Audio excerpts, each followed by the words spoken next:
Una de las primeras teorías que intentaron explicar el origen de la vida fue la teoría de la generación espontánea.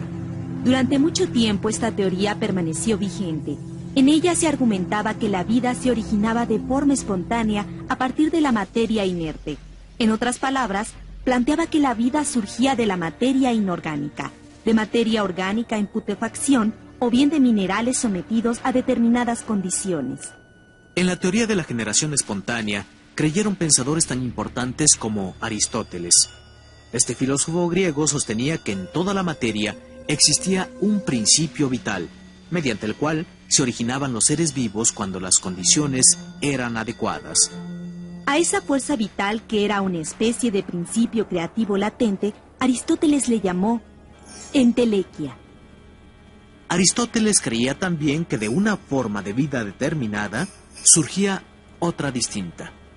Por ejemplo, para él, algunos cisnes se originaban cuando los frutos de ciertos árboles caían al agua. Es decir, que a partir del fruto de una planta podía nacer un animal.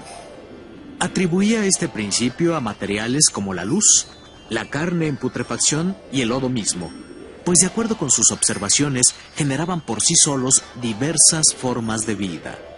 Otros filósofos de la Grecia antigua, como Tales de Mileto y Demócrito, pensaban que la vida surgía de la combinación del agua con el fuego.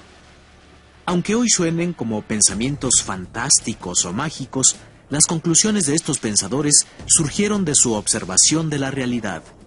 Ellos se preguntaban por qué los charcos recién formados se poblaban de repente con una gran diversidad de seres vivos, como renacuajos, algas e insectos, entre otros, y también por qué en lugares donde no existía nada empezaban a aparecer musgos y hongos. La forma de explicarse la aparición de todos estos seres era a partir de la teoría de la generación espontánea.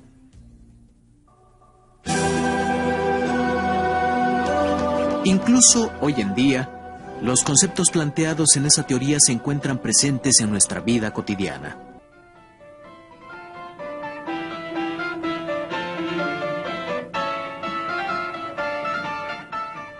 La teoría de la generación espontánea, en la cual creían los griegos, permaneció vigente hasta la Edad Media y el Renacimiento.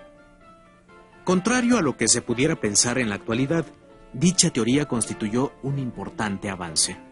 Su mérito fue plantear que los seres vivos podían surgir por causas naturales y materiales, en lugar de suponer que en la creación de la vida intervenían dioses o seres sobrenaturales. En 1667, el médico holandés Jan-Baptist van Helmont escribió un libro en el cual afirmaba que los ratones nacían espontáneamente cuando se guardaban en un mismo lugar ropa sucia y granos de trigo por algún tiempo. Van Helmont llegó a proponer una receta para producir ratones en solo 21 días. Lo curioso es que casi siempre las recetas de este tipo parecían ser verdaderamente eficaces. Y de alguna forma las pruebas de su eficacia las proporcionaba la misma realidad.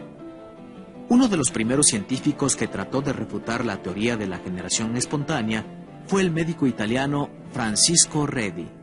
En 1668, Redi hizo un experimento en el cual metió trozos de carne en 2 frascos. Uno de los frascos estaba tapado, mientras que el otro permaneció destapado. Al cabo de unos días, la carne se descompuso. En el frasco destapado había muchos gusanos. En el frasco tapado, la carne estaba en descomposición, pero no había un solo gusano. El experimento de Redi no convenció a los demás hombres de ciencia. Ellos aseguraban que la fuerza vital, en la cual residía la esencia de la vida, estaba en el aire y por eso, en el frasco tapado no había gusanos. Ante esta respuesta, Redi decidió volver a hacer su experimento, solo que introdujo una variante.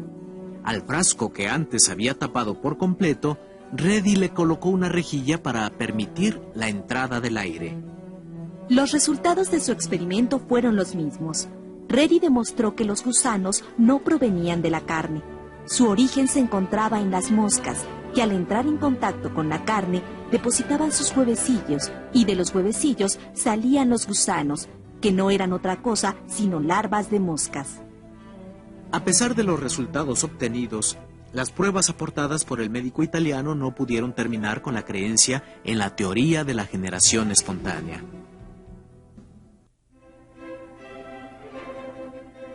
Las controversias sobre la generación espontánea de la vida desaparecieron hasta el siglo XIX. Fue en esa época cuando el científico francés Louis Pasteur refutó dicha teoría de forma convincente mediante un célebre experimento. Para realizar su experimento, Pasteur empleó un caldo de carne, el cual colocó en un matraz.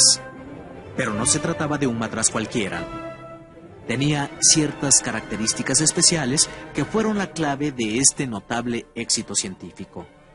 El matraz ideado por Pasteur tenía el cuello más largo que los matraces habituales de esa época. Asimismo, la boca del matraz tenía la forma de una letra, S, muy parecida al cuello de un cisne. Primero, Pasteur hirvió el caldo de carne o caldo de cultivo. Esperó el tiempo suficiente como para que todos los microorganismos murieran. Así el matraz y el cultivo quedaron completamente esterilizados.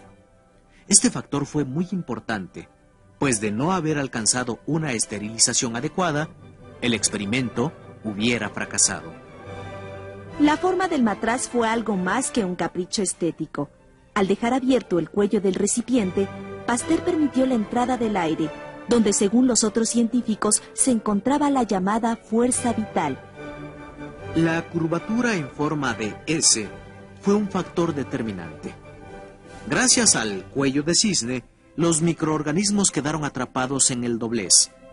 Así, se evitó el contacto de los microorganismos con el caldo de cultivo y la descomposición del líquido. De esta manera, entraba el aire, pero no los microorganismos. El resultado del experimento fue que el caldo de cultivo permaneció sin alteraciones. No surgió en él ninguna forma de vida. Pasteur dedujo y comprobó que los microorganismos solo podían originarse de otros microorganismos similares a ellos. En otras palabras, la vida solo podía surgir del mismo tipo de vida. Con este experimento se demostró que la teoría de la generación espontánea era un error. Pasteur no solo acabó con una idea que se había mantenido vigente durante casi 2000 años, también puso en aprietos a quienes se encontraban investigando sobre el origen de la vida. Si la teoría de la generación espontánea era falsa, entonces, ¿habían existido los seres vivos desde siempre?